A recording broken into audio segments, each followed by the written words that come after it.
ಶಿಕ್ಷಣ ಸಂಸ್ಥೆ ವತಿಯಿಂದ ಶ್ರೀಮತಿ ಗಂಗಮ್ಮ ತಿಮ್ಮಯ್ಯ ಸರ್ಕಾರಿ ಹಿರಿಯ ಪ್ರಾಥಮಿಕ ಪಾಠಶಾಲೆ ಶಿವನಗರ ಶಾಲೆಯಲ್ಲಿ ಗ್ರೀನ್ ಬೋರ್ಡ್ ಉದ್ಘಾಟನೆ ಸಮಾರಂಭವನ್ನು ಹಮ್ಮಿಕೊಳ್ಳಲಾಗಿತ್ತು.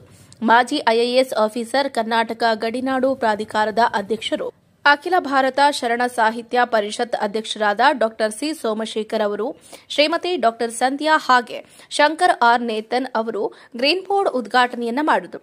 ಗ್ರೀನ್ ಬೋರ್ಡ್ ಅನ್ನು ಅಡ್ವೊಟೆಕ್ ಸಂಸ್ಥೆಯ ವತಿಯಿಂದ ಶ್ರೀಮತಿ ಡಾ ಸಂಧ್ಯಾ ಹಾಗೆ ಶಂಕರ್ ಆರ್ ನೇತನ್ ಅವರು ಕೊಡುಗೆಯಾಗಿ ನೀಡಿದ್ದಾರೆ.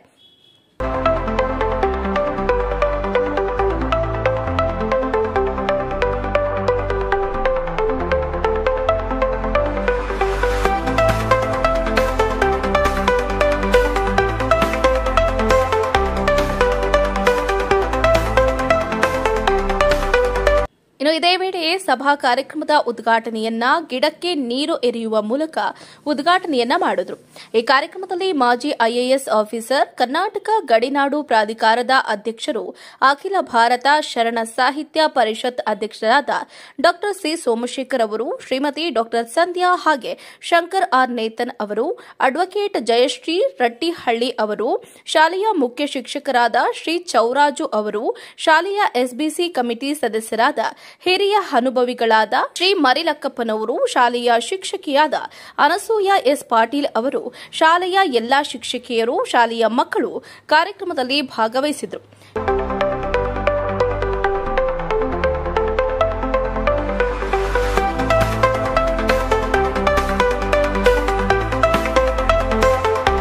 ಶಿಕ್ಷಣ ಸಂಸ್ಥೆಯ ಮುಖ್ಯಸ್ಥರಾದ ಕಿರಣ್ ಹಾಗೆ ರಾಜೇಶ್ವರಿ ಅವರು ಸಭೆ ಕಾರ್ಯಕ್ರಮದಲ್ಲಿ ಹಾಗೆ ಶಿಕ್ಷಣ ಸಂಸ್ಥೆಯ ಎಲ್ಲ ಕಾರ್ಯಕರ್ತರು ಕೂಡ ಭಾಗವಹಿಸಿದರು. ಇನ್ನು ಕಾರ್ಯಕ್ರಮದ ಕೊನೆಯಲ್ಲಿ ಡಾ ಸಿ ಸೋಮಶೇಖರ್ ಅವರು, ಶ್ರೀಮತಿ ಡಾ ಸಂಧ್ಯಾ ಹಾಗೆ ಶಂಕರ್ ಆರ್ ನೇತನ್ ಅವರಿಗೆ, ಅಡ್ವೊಕೇಟ್ ಜಯಶ್ರೀ ರಟ್ಟಿಹಳ್ಳಿ ಅವರಿಗೆ, ಶಿಕ್ಷಣ ಸಂಸ್ಥೆಯ ವಿಶ್ವನಾಥ್ ಅವರಿಗೆ, ಪ್ರಕೃತಿ ನ್ಯೂಸ್ ವಾಹಿನಿಯ ಸಂಪಾದಕರಾದ ಮಾದಪ್ಪ ಆಚಾರ್ ಅವರಿಗೆ ಸನ್ಮಾನವನ್ನ ಮಾಡಲಾಯಿತು. ಇಂದಿನ ಈ ಸಮಾರಂಭದಲ್ಲಿ ಶಿಕ್ಷಣ ಸಂಸ್ಥೆಯ ಸೇವಾ ಸಂಸ್ಥೆಯ ನಮ್ಮ ವಿನೋದ್ ಕರ್ತವ್ಯ ಅವರ ಆದೇಶದ ಮೇರೆಗೆ ಈ ಸಮಾರಂಭಕ್ಕೆ ನಾನು ಬಂದಿದ್ದೇನೆ. ಈ ಸಮಾರಂಭದಲ್ಲಿ ಸನ್ಮಾನ್ಯ ಶಂಕರ್ ನಾಥನ್ ಅವರಿದ್ದಾರೆ, ಡಾಕ್ಟರ್ ಸಂಧ್ಯಾ ಅವರಿದ್ದಾರೆ, ಜಯಶ್ರೀ ಇದ್ದಾರೆ, ಚೌಡರಾಜ್ ಅವರಿದ್ದಾರೆ ಮತ್ತು ಬೆಟರ್ಮೆಂಟ್ ಕಮಿಟಿಯ ಸನ್ಮಾನ್ಯ ಲಕ್ಕಪ್ಪನವರಿದ್ದಾರೆ. ತಾವೆಲ್ಲ ಇದ್ದೀರಿ. ನಿಮಗೆಲ್ಲರಿಗೆ ಇವತ್ತು ರಾಮಕೃಷ್ಣ ಪರಮಹಂಸರ ಜನ್ಮದಿನಾಚರಣೆಯ ಶುಭಾಶಯಗಳನ್ನು ಕೋರ್ತೇನೆ. ನಿಮಗೆಲ್ಲ ರಾಮಕೃಷ್ಣ ಪರಮಹಂಸರು ಗೊತ್ತಿರಬೇಕು. ಸ್ವಾಮಿ ವಿವೇಕಾನಂದರ ಆಧ್ಯಾತ್ಮಿಕ ಗುರುಗಳಾಗಿ ವಿವೇಕಾನಂದರಂತಹ ಒಬ್ಬ ಮಹಾನ್ ಧೀಮಂತ ಆಧ್ಯಾತ್ಮಿಕ ಜ್ಯೋತಿಯನ್ನು ಈ ಪ್ರಪಂಚಕ್ಕೆ ಕೊಟ್ಟಂತಹ ಮಹಾನ್ ಸಂತರು. ಅವರ ಜನ್ಮದಿನಾಚರಣೆ ಈ ಸಂದರ್ಭದಲ್ಲಿ ಜಾಗೃತಿ ಮತ್ತು ಶಿಕ್ಷಣ ಸಂಸ್ಥೆಯ ಸಹಯೋಗದಲ್ಲಿ ಈ ನಮ್ಮ ಸರ್ಕಾರಿ ಶಾಲೆಗೆ ಗ್ರೀನ್ ಬೋರ್ಡನ್ನು ಕೊಡ್ತಕ್ಕಂಥ ಕೆಲಸವನ್ನು ನಮ್ಮ ಜಾಗೃತಿ ಸಂಸ್ಥೆಯವರು ಮಾಡಿದ್ದಾರೆ. ನಿಮ್ಮೆಲ್ಲರ ಪರವಾಗಿ ನಾನು ಅವರಿಗೆ ಅಭಿನಂದನೆಯನ್ನು ಸಲ್ಲಿಸ್ತೇನೆ. ಇದು ದಾನ ಅಲ್ಲ, ಕರ್ತವ್ಯ. ನಾನು ವಿನೋದ್ಗೆ ಹೇಳಿದೆ, ನಿನ್ನ ಹೆಸರಿನಲ್ಲೇ ಕರ್ತವ್ಯ ಇದೆಯಲ್ಲ ಅಂತೇಳಿ. ಇದು ಬಹಳ ಅಪರೂಪ. ಕರ್ತವ್ಯ ಅನ್ನುವಂಥದ್ದು ಪ್ರತಿಯೊಬ್ಬ ವ್ಯಕ್ತಿ ನಿರ್ವಹಿಸಬೇಕಾದಂಥ ಜವಾಬ್ದಾರಿ, ರೆಸ್ಪಾನ್ಸಿಬಿಲಿಟಿ ಅಂತೇಳಿ. ನೋಡಿ, ನಾವು ಇದನ್ನು ಹೇಳಿ ಇದನ್ನು ಬ್ಲ್ಯಾಕ್ ಬೋರ್ಡ್ ಕೊಟ್ಟಿದ್ದೇವೆ, ಗ್ರೀನ್ ಬೋರ್ಡ್ ಕೊಟ್ಟಿದ್ದೇವೆ, ಕಂಪ್ಯೂಟರ್ ಕೊಟ್ಟಿದ್ದೇವೆ. ನಾವು ಯಾರು ಕೊಡಲಿಕ್ಕೆ? ಭಗವಂತ ನಮಗೆ ಕೊಟ್ಟಿರೋದ್ರಿಂದ ನಾವು ಕೊಡ್ತಾ ಇದ್ದೇವೆ. ಅದಕ್ಕೆ ಒಬ್ಬ ಶರಣ ಒಂದು ಮಾತನ್ನು ಹೇಳ್ತಾನೆ, ಇಳೆ ನಿಮ್ಮ ದಾನ, ಬೆಳೆ ನಿಮ್ಮ ದಾನ, ಸುಳಿದು ಸೂಸುವ ಗಾಳಿಯೂ ನಿಮ್ಮ ದಾನ, ನಿಮ್ಮ ದಾನವನುಂಡು ಅನ್ಯರ ಪೊಗಳುವ ಕುನ್ನಿಗಳನ್ನೇನೆಂಬೆ ಕಾಣ ರಾಮನಾಥ. ಎಂಥ ಅದ್ಭುತವಾದಂಥ ವಚನ. ಈ ಭೂಮಿ ಆ ಭಗವಂತನ ದಾನ, ಈ ಗಾಳಿ ಭಗವಂತನ ದಾನ, ಭೂಮಿ ಕೊಡುವ ಬೆಳೆ ಭಗವಂತನ ದಾನ. ಇಡೀ ಪ್ರಪಂಚವೇ ಪ್ರಕೃತಿಯ ದಾನದ ರಕ್ಷಣೆಯಲ್ಲಿರುವಾಗ ನಾವು ಅಲ್ಪ ಸ್ವಲ್ಪ ಈ ಸಮಾಜಕ್ಕೆ ನಾವು ಏನಾದರೂ ಕರ್ತವ್ಯದ ದೃಷ್ಟಿಯಿಂದ ಕೊಡದೆ ಹೋದರೆ ದೊಡ್ಡ ಲೋಪ ಆಗುತ್ತೆ. ಆ ಹಿನ್ನೆಲೆಯಲ್ಲಿ ವಿಶೇಷವಾಗಿ ಸರ್ಕಾರಿ ಶಾಲೆಗಳು, ನಾನು ಸರ್ಕಾರಿ ಶಾಲೆಯಲ್ಲಿ ಓದಂಥವನು. ಡಾಕ್ಟರ್ ಸಂಧ್ಯಾ ಅವರು ಹೇಳಿದಾಗೆ ಬಹಳ ಸಮಸ್ಯೆಗಳ ನಡುವೆ ನಾನು ಬಂದಂಥವನು. ನಾನು ಹೆಮ್ಮೆಯಿಂದ ಹೇಳ್ಕೊಳ್ತೇನೆ, IAS ಅಧಿಕಾರಿಯಾಗಿ ಆನಂತರ ದೊಡ್ಡ ದೊಡ್ಡ ಸ್ಥಾನವನ್ನು ಗಳಿಸಿರ್ಬೋದು. ನಾನು PUCಗೆ ಬೆಂಗಳೂರಿಗೆ ಬರುವವರೆಗೆ ನನ್ನ ಪಾದರಕ್ಷೆಗಳಿಗೆ ರಕ್ಷೆಯೇ ಇರಲಿಲ್ಲ. ಅಷ್ಟೇ ಅಲ್ಲ, ಈ ಕಣ್ಣಿನ ಸಮಸ್ಯೆ ಇತ್ತು. PUCಗೆ ಬಂದಾಗ ನಮ್ಮ ಬಂಧುಗಳೊಬ್ಬರು ಕರೆದುಕೊಂಡು ಹೋಗಿ ಕಣ್ಣಿನ ಪರೀಕ್ಷೆಯನ್ನು ಮಾಡಿಸಿ ಕಣ್ಣಿನ ದೋಷ ಇದೆ ಅಂತ ಕಂಡಿಡಿದರು. ಯಾಕೆ ಈ ಮಾತನ್ನು ಹೇಳ್ತೀನಿ ಅಂದರೆ, ಸರ್ಕಾರಿ ಶಾಲೆಗಳಿಗೆ ಓದಂಥವ್ರಿಗೆ ಸೌಲಭ್ಯಗಳು ಕಡಿಮೆ ಇರುತ್ತೆ, ಒಂದು ರೀತಿಯಲ್ಲಿ ಇನ್ಫೀರಿಯಾರಿಟಿ ಕಾಂಪ್ಲೆಕ್ಸ್ ಇರುತ್ತೆ. ಹಾಗಾಗಿ ಸರ್ಕಾರಿ ಶಾಲೆಯಲ್ಲಿ ಓದೋರು ಬಹಳ ದೊಡ್ಡ ಸಾಧಕರು ಆಗಿದ್ದಾರೆ. Doctor CNR Rao, doctor Narasimhaiah, ಇವರೆಲ್ಲ ಮಹಾನುಭಾವರೆಲ್ಲ ಓದಿದ್ದು ಸರ್ಕಾರಿ ಶಾಲೆಯಲ್ಲಿ. ಹಾಗಾಗಿ ಜೀವನದಲ್ಲಿ ನನಗೆ, ನನ್ನ ಹೆಂಡತಿ, ನನ್ನ ಮಕ್ಕಳಿಗೆ ನಾವೇನು ಮಾಡಿದ್ವಿ ಅನ್ನೋದು ಮುಖ್ಯ ಅಲ್ಲ, ಸಮಾಜಕ್ಕೆ ಏನು ಮಾಡಿದ್ವಿ ಅನ್ನೋದು ಭಾಳ ಮುಖ್ಯ ಆಗುತ್ತೆ. ಆ ದಿಸೆಯಲ್ಲಿ ಜಾಗೃತಿ ಮತ್ತು ಶಿಕ್ಷಣ ಈ ಸಂಸ್ಥೆಗಳನ್ನು ಅಭಿನಂದಿಸಿ, ನಮ್ಮ ಪ್ರಿನ್ಸಿಪಾಲ್ರು, ಮುಖ್ಯೋಪಾಧ್ಯಾಯರು ಬಹಳ ಆ್ಯಕ್ಟಿವ್ ಆಗಿದ್ದಾರೆ. ಅವರು ಮೊನ್ನೆ ನನ್ನ ಬಳಿಗೆ ಬಂದಿದ್ದರು ಯಾವುದೋ ಸಮಾರಂಭ ಕರೀಲಿಕ್ಕೆ. ಅವ್ರಿಗೆ ಹೇಳ್ತಾ ಇದ್ದೇನೆ, ದಯಮಾಡಿ ಮುಂದೆ ಡಾಕ್ಟರ್ ಸಂಧ್ಯಾ ಅವರ ಅಧ್ಯಕ್ಷತೆಯಲ್ಲಿ ಒಂದು ಸಭೆ ನಡೆಸಿ ನಿಮಗೆ ಈ ಸಂಸ್ಥೆಗೆ ಏನೇನು ಬೇಕು ಅನ್ನೋದನ್ನು ನಾವು ವಿಚಾರ ಮಾಡಿ ಹಂತ ಹಂತ ಪೂರೈಸ್ತೇವೆ ಅನ್ನೋ ಮಾತನ್ನು ಹೇಳ್ತಾ ನಿಮಗೆಲ್ಲರಿಗೂ ವಂದನೆ ಸಲ್ಲಿಸಿ ನನ್ನ ಮಾತು ಮುಗಿಸ್ತೇನೆ. ನಮಸ್ಕಾರ. ಎಲ್ಲರಿಗೂ ನಮಸ್ಕಾರ. ಈ ಸಂಸ್ಕಾರ ಎಷ್ಟೊಂದು ಸ್ಕೂಲ್ಗಳಲ್ಲಿ ನಮಗೆ ಕಾಣಲ್ಲ. ಗುಡ್ ಮಾರ್ನಿಂಗ್ ಹೇಳಿದ್ರೆ ಅವ್ರ ಪಾಡಿಗೆ ಅವ್ರು ಕೂತ್ಕೊಂಡಿರ್ತಾರೆ. So I think we have half succeeded in whatever we are trying to do. ಈ ನಿಟ್ಟಿನಲ್ಲಿ ಪುಸ್ತಕ ಕೊಡೋದು, ವಿದ್ಯೆ ಕೊಡೋದು ಅದನ್ನ ಎಲ್ಲರೂ ಮಾಡ್ತಾ ಇದ್ದಾರೆ. ಆದರೆ ಕೊಟ್ಟಿದ್ದನ್ನ ಕರೆಕ್ಟಾಗಿ ಬಳಸ್ಕೊಂಡು ಕಲ್ತ್ಕೊಳ್ಳೋ ಕೆಲಸ ನೀವು ಮಾಡಬೇಕು. ಅದನ್ನು ನಾವು ಮಾಡ್ಸೋಕ್ಕಾಗೋದಿಲ್ಲ. ನಿಮ್ಮೆಲ್ಲರಿಗೂ ಒಳ್ಳೆ ಬೋರ್ಡ್ ಕೊಟ್ಟಿದ್ದಾರೆ, ಹೊಸ ಸ್ಕೂಲ್ ಕಟ್ಸ್ಕೊಟ್ಟಿದ್ದಾರೆ, ಹೊಸ ಬಿಲ್ಡಿಂಗ್ ಇದೆ, ಹೊಸ ಟಾಯ್ಲೆಟ್ ಇದೆ. ಸರ್ ಇಷ್ಟು ಎಫರ್ಟ್ ತಗೊಂಡು ಕಂಪ್ಯೂಟರ್ ಹೇಳ್ಕೊಡೋಕೆ ರೆಡಿ ಇದ್ದಾರೆ. ಶಿಕ್ಷಣ ಸಂಸ್ಥೆಯವರು ನಿಮಗೆ ಬೇರೆ ಬೇರೆ ತರಹದ ಲೈಫ್ ಸ್ಕಿಲ್ಗಳನ್ನ ಇದನ್ನ ಹೇಳ್ಕೊಡೋಕೆ ರೆಡಿ ಇದ್ದಾರೆ. ನೀವು ಕಲ್ತ್ಕೊಳ್ಳೋಕೆ ರೆಡಿ ಇದ್ದೀರಾ? ಶೋರಾ? ಯಾಕಂದ್ರೆ ಏನಾದರೂ ಲೈಫಲ್ಲಿ ಅಚೀವ್ ಮಾಡಿದ್ರೆ ಅದು ಕೂಡ ನಮ್ಮಿಂದಾನೆ. ಫೇಲ್ಯೂರ್ ಆದರೆ ಮಾತ್ರ 100% ನಮ್ಮಿಂದಾನೆ. ನಿಮ್ಮ ಕೈಲಿ ಏನಾರ ಯಾವತ್ತೋ ಒಂದಿನ ಅಚೀವ್ ಮಾಡೋಕ್ಕಾಗಲಿಲ್ಲ ಅಂದರೆ ನನಗೆ ಅದು ಸಿಕ್ಕಲಿಲ್ಲ, ನನಗೆ ಇದು ಸಿಕ್ಕಲಿಲ್ಲ, ನನಗೆ ಆ ಫೆಸಿಲಿಟಿ ಇರಲಿಲ್ಲ ಅಂತ ಹೇಳೋ ಅವಶ್ಯಕತೆ ಇರೋದಿಲ್ಲ. ಬಿಕಾಸ್ ಅದನ್ನೆಲ್ಲದನ್ನು ಎಲ್ಲರೂ ಸೇರಿ ನಿಮಗೆ ಪ್ರೊವೈಡ್ ಮಾಡ್ತಾ ಇದ್ದಾರೆ. ಆದರೆ ಎಫರ್ಟ್ ಹಾಕಬೇಕಾಗಿರೋದು ನಿಮ್ಮ ಕೆಲಸ. ಜೀವನದಲ್ಲಿ ತುಂಬ ದೊಡ್ಡ ಸಾಧನೆ ಮಾಡಿರೋರು ಎಲ್ಲರೂ ಕಷ್ಟದಿಂದನೇ ಬಂದಿರೋರು. ತುಂಬ ಆರಾಮಾಗಿ ಹೈಫೈ ಆಗಿರೋರು ಯಾರನ್ನೂ ತುಂಬ ಸಾಧನೆಗಳನ್ನು ಜಾಸ್ತಿ ಮಾಡಿಲ್ಲ. ಆದರೆ ನಿಮ್ಮೆಲ್ಲರಿಗೂ ಆ ಸಾಧನೆ ಮಾಡೋ ಎಲ್ಲ ಶಕ್ತಿ, ಎಲ್ಲ ಪೊಟೆನ್ಷಿಯಲ್ ಖಂಡಿತವಾಗಿಯೂ ಇದೆ. ನಿಮಗೆ ಯಾವತ್ತೇ ಏನೇ ಯಾವುದೇ ತರಹದ ಸಹಕಾರ ಬೇಕು ಅಂದ್ರೂ ನಾವೆಲ್ಲರೂ ನಿಮ್ಮ ಜೊತೆ ಸದಾ ಇರ್ತೀವಿ. ಆದರೆ ಎಫರ್ಟ್ ಮಾತ್ರ ನೀವೇ ಹಾಕಬೇಕು. Okay, thank you so much. Thank you Vinod ಅವರೇ and entire Shikshana team. Always it's pleasure to join hand with Vinod ಅವರು. ಅವ್ರ ಜೊತೆಲಿ ಕೆಲಸ ಮಾಡಲಿಕ್ಕೆ ತುಂಬ ಖುಷಿ ಆಗುತ್ತೆ. ಯಾಕೆಂದರೆ ನಾವೆಲ್ಲ ದುಡಿತಾ ಇರ್ತೀವಿ, ಓಡಾಡ್ತಾ ಇರ್ತೀವಿ. ಸೇವೆಯನ್ನು ಮನೋಭಾವ ಅವರು ಕರ್ತವ್ಯ ಅವ್ರ ಹೆಸರೆಲ್ಲ ಹೊಂದಿದ್ದಾರೆ. ಸೊ ಅವ್ರ ಹಿಂದೆ ನಾವು ಏನೋ ಒಂದು ನಮ್ಮ ಕೈಲಿ ಆದಂಥ ಸ್ಮಾಲ್ ಹೆಲ್ಪ್ ಏನೋ ಆಗುತ್ತೆ ನಮ್ಮ ಕಡೆಯಿಂದ ಅದನ್ನು ಮಾಡ್ತಾ ಹೋಗ್ತಾ ಇರ್ತೀವಿ. ಏನು ದೊಡ್ಡ ವಿಷಯ ಅಲ್ಲ ನಾವು ಮಾಡ್ತಾ ಇರೋದು. ಅವರು ಇನಿಷಿಯೇಟಿವ್ ಏನು ತೊಗೋತಾರೆ ಅದೇ ದೊಡ್ಡ ವಿಷಯ.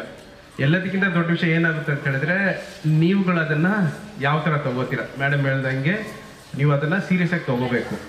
ಕ್ಲಾಸ್ ರೂಮಲ್ಲಿ ಕೂತ್ಕೊಂಡಾಗ ಏನು ಮಾಡಬೇಕು, ಗಮನಿಸಬೇಕು. ಹೌದಾ ಅಲ್ವಾ? ಕರೆಕ್ಟ್ ತಾನೇ? ನೋಡಿ, ನಿಮ್ಮ ಕ್ಲಾಸ್ ರೂಮ್ಗೆ ಹೊಸ ಬೋರ್ಡ್ಗಳು ಬಂದಿದೆ ಇವಾಗ. ಸೊ ಅದರಿಂದ ಯಾಕೆ ಉಪಯೋಗ? ನಿಮಗೆ ತಾನೇ. ಸೊ ಕ್ಲಾಸ್ ರೂಮಲ್ಲಿ ಇರಬೇಕಾದ್ರೆ ಗಮನ ಕೊಟ್ಟು ಮೇಡಮ್ ಹೇಳ್ದಂಗೆ ನೀವು ಅದನ್ನು ಉಪಯೋಗಿಸ್ಕೋಬೇಕು ಅಲ್ವಾ? ಸೊ ನೀವು ಜಾಸ್ತಿ ನಿಮ್ಮ ಕಡೆಯಿಂದ ಡಿಮ್ಯಾಂಡ್ಗಳು ಬರ್ತಾ ಇರಬೇಕು. ನಮಗೆ ನೆಕ್ಸ್ಟು ಬೋರ್ಡ್ ಬಂತು, ನೆಕ್ಸ್ಟ್ ಏನು ಬೇಕು ಅಂತ ನೀವು ಹೇಳಬೇಕು.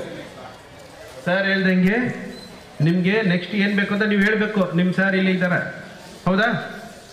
ನಿಮ್ಗೆ ಎಷ್ಟು ಜನಕ್ಕೆ ಶೂಸ್ ಬೇಕು ಅಂತ ಹೇಳಬೇಕು ಸರ್ಗೆ. ಸರ್ ನಮ್ಗೆ ಹೇಳ್ತಾರೆ, ನಮ್ಮ ಕೈಲಾದಷ್ಟು ನಾವು ಮಾಡ್ತೀವಿ. ನಾನು ಅದೆಲ್ಲ ಮೇಡಮ್ ಇದ್ದಾರೆ, ಸುಮಾರು ಜನ ಇದ್ದಾರೆ, ನಾವೆಲ್ಲ, ಹೌದಾ? ಹೋಗೋಕ್ಕೆ ಮುಂಚೆ ನಿಮ್ಮದು ವಾಶ್ರೂಮ್ ಏನಿದೆ ಅದನ್ನು ನೋಡೋಕ್ಕೆ ಇಷ್ಟಪಡ್ತೀವಿ ನಾವು. ಫಸ್ಟು ಮೇಯ್ನ್ ವಾಶ್ರೂಮ್ ನೀವುಗಳೇನು ಬಳಸ್ತಾ ಇದ್ದೀರಾ ದಿನ ಅದು ಹೋಗೋಕ್ಕೆ ಮುಂಚೆ ನಾನು ಹೇಳ್ತಾ ಇದ್ದೆ ನಮ್ಮ ಸಂಧ್ಯಾ ಅವ್ರಿಗೆ, we should visit the washroom, how these people are hygiene. ಇವೆಲ್ಲ ಕೊಡಿಸ್ತೀವಿ, ಅದೆಲ್ಲ ಓಕೆ, ಬಟ್ ತುಂಬ ಅವಶ್ಯವಾದಂಥದ್ದು. We wanted to visit your washroom. Next ಅದು ಏನಂತ ನಾವು ಸರ್ ಹತ್ರ ಡಿಸ್ಕಸ್ ಮಾಡ್ತೀವಿ. ಮುಂದೆ ಫಸ್ಟು ಅದನ್ನು ಬೇಸಿಕ್ ಅದು ಯಾವ ಥರ ಇದೆ ಅಂತ ನೋಡಬೇಕು. ನಮ್ಮ ಕೈಲಿ ಆದಷ್ಟು ಅಲ್ಲಿಂದನೇ ಸ್ಟಾರ್ಟ್ ಮಾಡ್ತೀವಿ. ಸರ್ ಶೂಸ್ ಕೊಡ್ತಾ ಇದ್ದಾರೆ ಸರ್ಕಾರದವರು. ಕೊಡ್ತಾ ಇದ್ದಾರೆ. ಓಕೆ, ಹಾಂ lab okay, that is what we keep doing it along with ಶಿಕ್ಷಣ. ಮೆನಿ ಸುಮಾರು ಸ್ಕೂಲ್ಗಳೇ ಮಾಡಿದ್ದೀವಿ. ಇನ್ನು ಮುಂದೆ will start with 1 computer at least ಈ ವರ್ಷ. ಸದ್ಯ ವಿಲ್ ಡೂ ಇಟ್ ಫ್ರಮ್ ಜಾಗೃತಿ. ಈ ವರ್ಷ will start with 1 computer, your computer lab. So ಶಿಕ್ಷಣ ತಂಡದವ್ರು ಬಂದು ನಿಮಗೆ ಅದೇನು ಪಾಠ ಮಾಡ್ತಾರೆ. Will start with 1 computer. Okay, this academic year. All the best kids. ಚೆನ್ನಾಗಿ ಮಾಡಬೇಕು ನೀವೆಲ್ಲ. ಎಲ್ರಿಗೂ ನಮಸ್ಕಾರ. ನಮ್ಮ ಭಾರತೀಯ ಸಂಸ್ಕೃತಿಯನ್ನು ಮತ್ತೊಮ್ಮೆ ನೆನಪಿಸುವಂತಹ ರೀತಿಯಲ್ಲಿ ನಮ್ಮ ಕಾರ್ಯಕ್ರಮವನ್ನು ಯಾವಾಗಲೂ ಸಹ ಪ್ರಾರಂಭ ಮಾಡ್ತಾ ಇದ್ದೇವೆ. ಈ ಒಂದು ಶಿಕ್ಷಣ ಸಂಸ್ಥೆ ಸಹಯೋಗದೊಂದಿಗೆ ಈ ದಿನ ನಮ್ಮ ಶಾಲೆಯಲ್ಲಿ ಗ್ರೀನ್ ಬೋರ್ಡ್ಗಳ ಒಂದು ಅಳವಡಿಕೆ ಕಾರ್ಯಕ್ರಮ ಭಾಳ ಯಶಸ್ವಿಯಾಗಿ ನಡೆದಿದೆ. ಈ ಒಂದು ಕಾರ್ಯಕ್ರಮದಲ್ಲಿ ಉಪಸ್ಥಿತಿರುವಂತಹ ಡಾಕ್ಟರ್ ಸಿ ಸೋಮಶೇಖರ್ ಸರ್ ಅವರೇ,